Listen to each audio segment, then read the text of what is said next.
Deus, eu gostaria de estar trazendo a palavra do Senhor no livro de Mateus, no capítulo 6 e o verso 25, para a nossa meditação. Glória a Deus.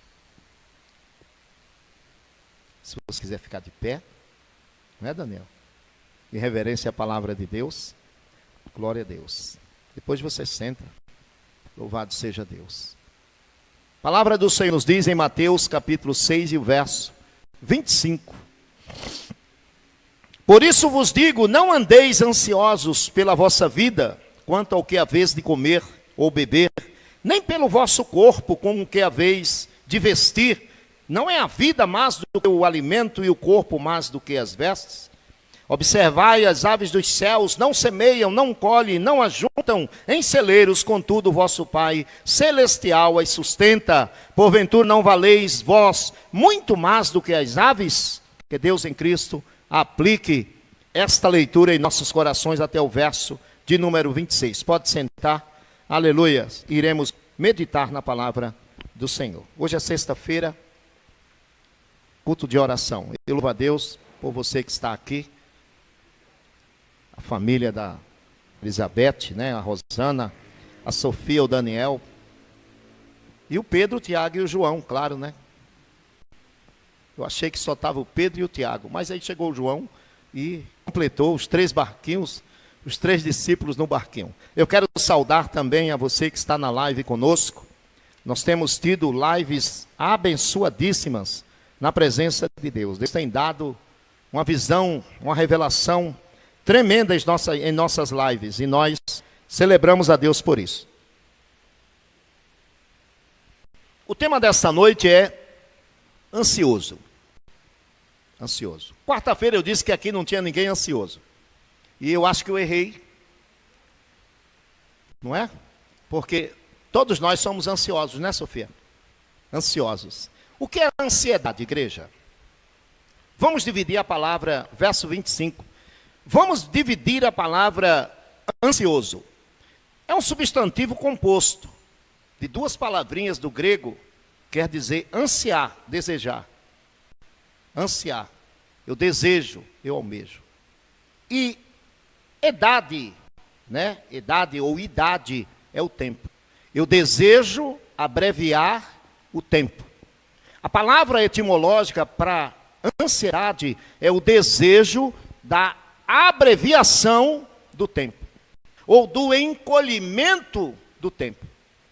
Enquanto que a depressão é a paralisação no tempo, a ansiedade é o desejo de abreviar o tempo. É que o dia de amanhã já seja hoje. Não é assim que o ansioso pensa? É que o tempo seja breve, que tudo aquilo que tem que resolver já se resolva, não é? Já esteja em andamento. Isso é ansiedade. Porque a ansiedade é você viver 2 em 1. É você viver o dia de hoje e o dia de amanhã, sem o dia de amanhã nem ter chegado ainda. Então o ansioso, ele vive 2 em 1. Ele está vivendo hoje, mas ele não está no hoje mais. Ele já está no amanhã. Ele está sempre um dia à sua frente. Ele está sempre uma hora à sua frente. Enquanto que o deprimido, ele está parado no tempo, porque ele quer voltar. O deprimido, ele não quer adiantar, ele quer voltar. Ele quer voltar. Ele acha que o dia de amanhã não compensa. E aí ele se deprime. E aí ele se angustia. Ele fica angustiado. Por quê? Porque ele não quer abençoar, ele não quer agir, ele não quer ir à frente, enquanto que o ansioso, ele está sempre um dia à frente de todo mundo. A palavra de Deus diz, por isso vos digo, não andeis ansiosos pela vossa vida. Lá no verso 34, Jesus, Mateus, no capítulo 6, último verso, o verso 34, a última frase, diz assim, pois o amanhã trará os seus cuidados. O amanhã. Então o ansioso ele está vivendo o hoje e o amanhã. E Cristo está nos ensinando aqui, nesta noite.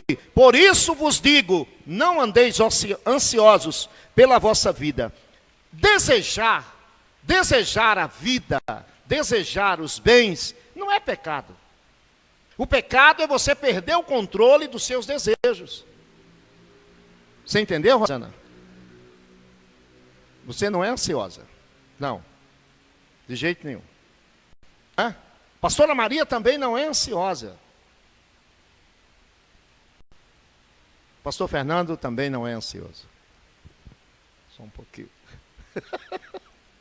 Todos nós somos ansiosos, igrejas. O que Jesus está ensinando é nós termos o controle desta ansiedade. Saber que o nosso amanhã, ele está nas mãos do Senhor. Se você disser a mim que você não é ansioso, eu não vou acreditar em você. Por quê? Porque é uma qualidade. Jesus tratou o assunto. Então, se Jesus tratou o assunto, é porque o assunto diz respeito a muita gente. Ou por que não dizer a quase todos? Uns têm mais, outros têm menos. Tem pessoas que têm um nível de ansiedade tão grande que tem que ser tratado com psicantrópicos, que são remédios. Então não é um assunto assim, de que é só você no contexto. Não, mas o que Jesus está dizendo é que o seu dia de amanhã, ele vai prover. O seu dia de amanhã, ele vai prover. As suas necessidades, elas serão sanadas, elas serão saciadas. Jesus, ele inicia esse verso 25, dizendo assim, olha, no verso 24, ele está falando do que eu sirvo e a quem eu sirvo. Ele está dizendo, ninguém pode servir a dois senhores, porque ou há de odiar um e amar o outro, ou se dedicará a um e desprezará o outro. Não pode servir a Deus e a Mamon. Quem é Mamon? Mamon é o Deus do dinheiro. Mamon é o Deus das riquezas, usado no Antigo Testamento como sendo o senhor da riqueza. E Mamon, ele hoje está transfigurado em quem? Nos Budas da vida. Não é? Já viu que os Buda colocam, coitado do Buda, né? Coloca ele em cima de uma bacia com sal, rodeado de alho com a cara para a parede. Você já viu isso aí? Estamos cansados de ver isso aí, né? Acredita-se em que ali, que aquela imagem, que aquele ritual trará dinheiro. Aquilo é Mamon. Então Jesus está dizendo...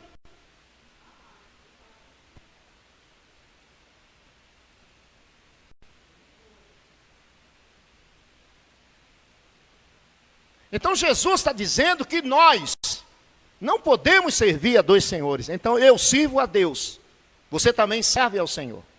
A minha confiança e a sua está no Senhor. Então Jesus sai desse contexto de adoração e ele agora vai à necessidade exposta. E ele diz, por isso vos digo. Por isso, por que ele está dizendo? Porque ele falou antes que se eu sirvo a Deus, a minha confiança, ela deve estar no Senhor. A minha confiança e a sua confiança está no Senhor. Agora, qual que era a maior necessidade? Verso 25. O que Jesus estava trazendo é que as necessidades daqueles dias, elas são diferentes das nossas. Naqueles dias, ter o que comer e o que vestir já era de uma grande valia. Hoje não.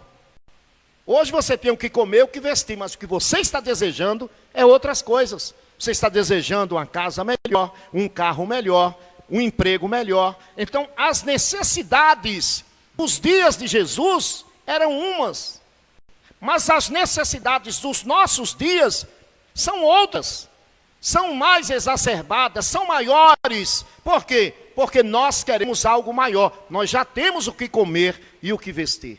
Graças a Deus. Nós já temos o que comer e o que vestir. Nós temos, mas Jesus ele começa a tratar do assunto do mínimo. E ele diz, não andeis ansiosos pela vossa vida, quanto que haveis de comer ou beber, nem pelo vosso corpo, quanto que haveis de vestir. Não é a vida mais do que o alimento e o corpo mais do que a veste?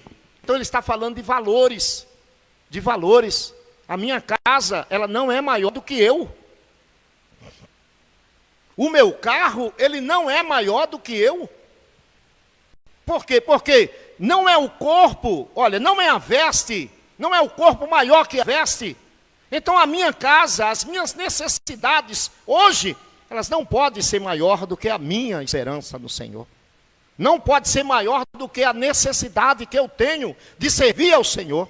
Não pode. Você olha e você para. Veja quantas pessoas passam aqui na rua de carrões, que moram em grandes casas aqui, em condomínios caríssimos. Pessoas que estão no padrão dos milhões. Não são dos mil, são dos milhões. Eu moro numa casinha humilde, num padrão de 1.000 ainda.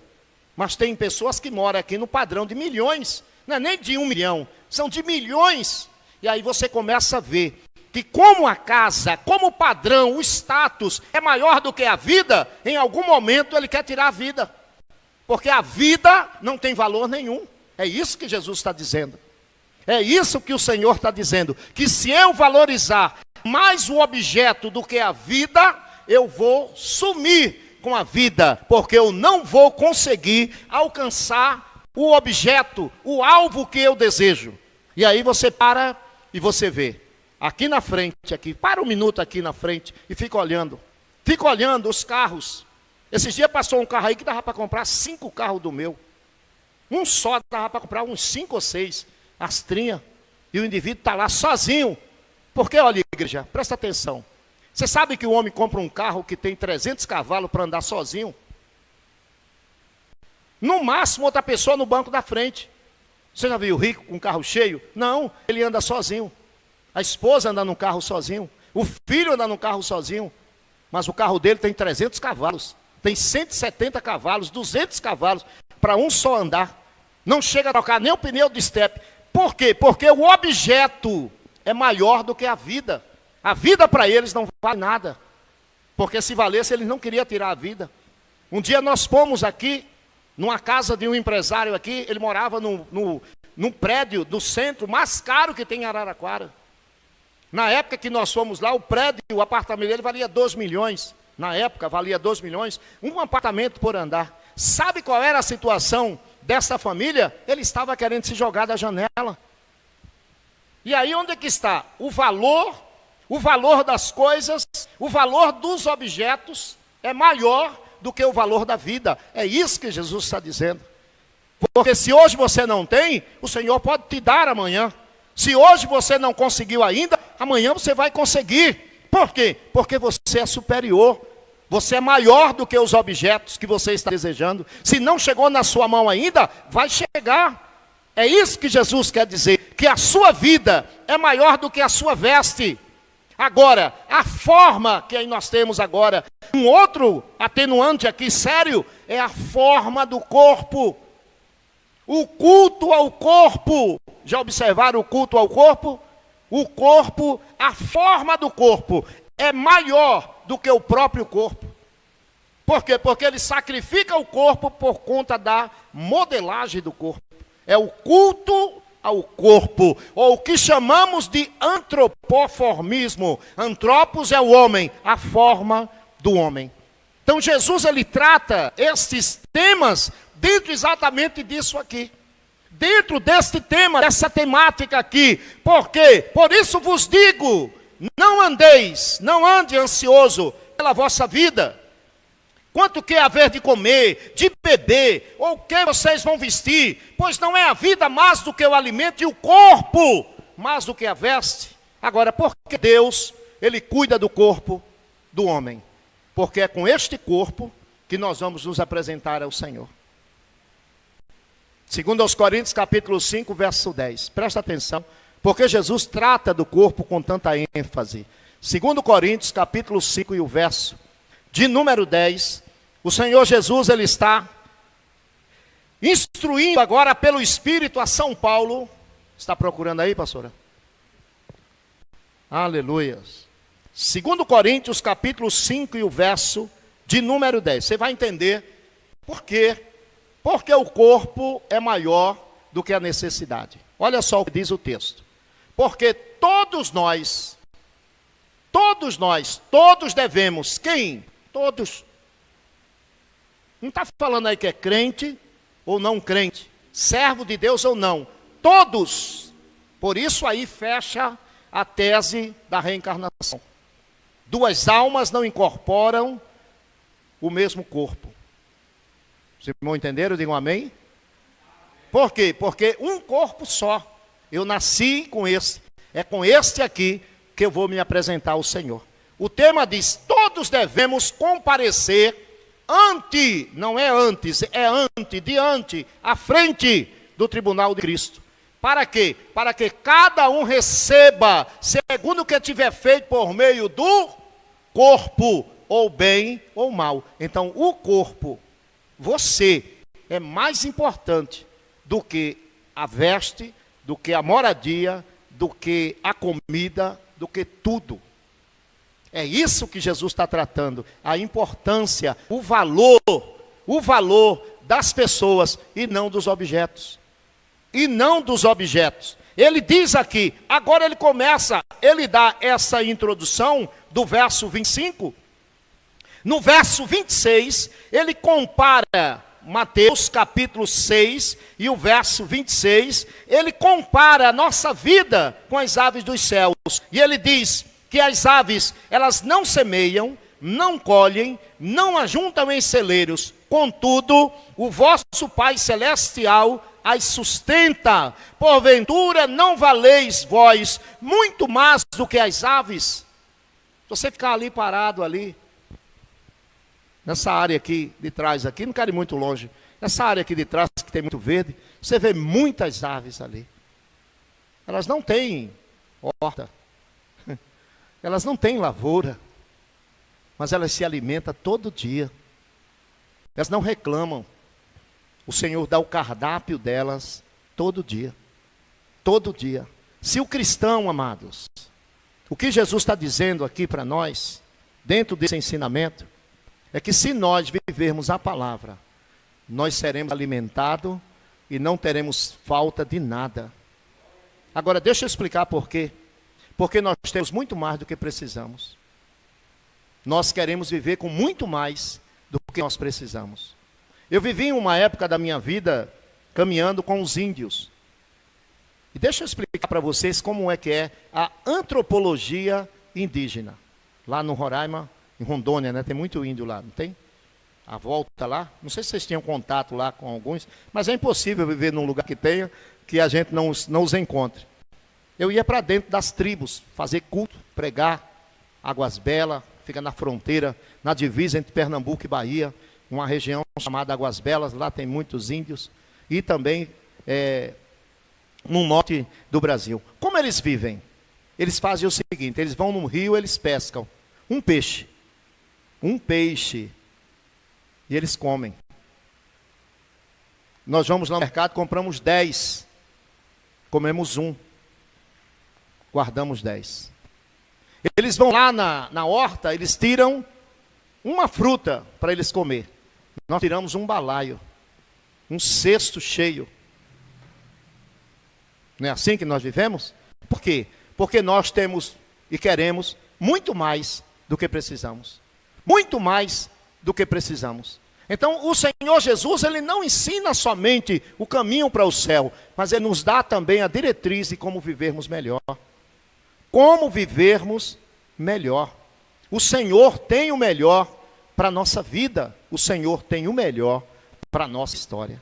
Amados, viver a palavra de Deus, observar os detalhes, Ele diz, observe as aves dos céus, não semeiam, não colhem, não ajuntam. Presta atenção, ele primeiro se semeia, depois se colhe, depois ajunta e coloca onde? No depósito. Contudo, vosso Pai Celestial as sustenta.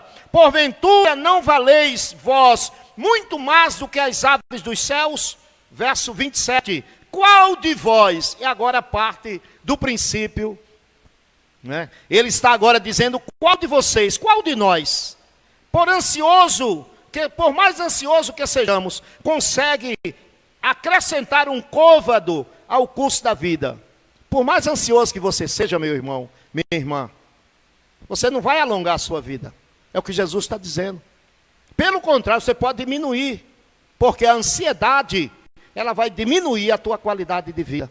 Então, o controle da ansiedade é muito melhor do que nós alimentarmos a ansiedade e vivermos nessa vida e nessa busca ansiosa. Se hoje você não tem, diga, mas amanhã o Senhor vai me dar. Aprenda a esperar no Senhor. Talvez esperar seja a coisa mais difícil para essa geração. Eu estou estudando uma tese do psicólogo, esqueci o nome dele, Ciro. Síndrome do pensamento acelerado. Eu estou estudando ela. E ele nos traz, é um livro, mais de 200 páginas, e ele nos traz exatamente valores para os nossos dias, para essa geração que está vindo, a geração acelerada, a geração que quer tudo para ontem, a geração fast food, a geração do rápido, a geração que não quer esperar, a geração que não quer um sermão de 1 hora, quer um sermão de 15 minutos que diga tudo que ele quer ouvir.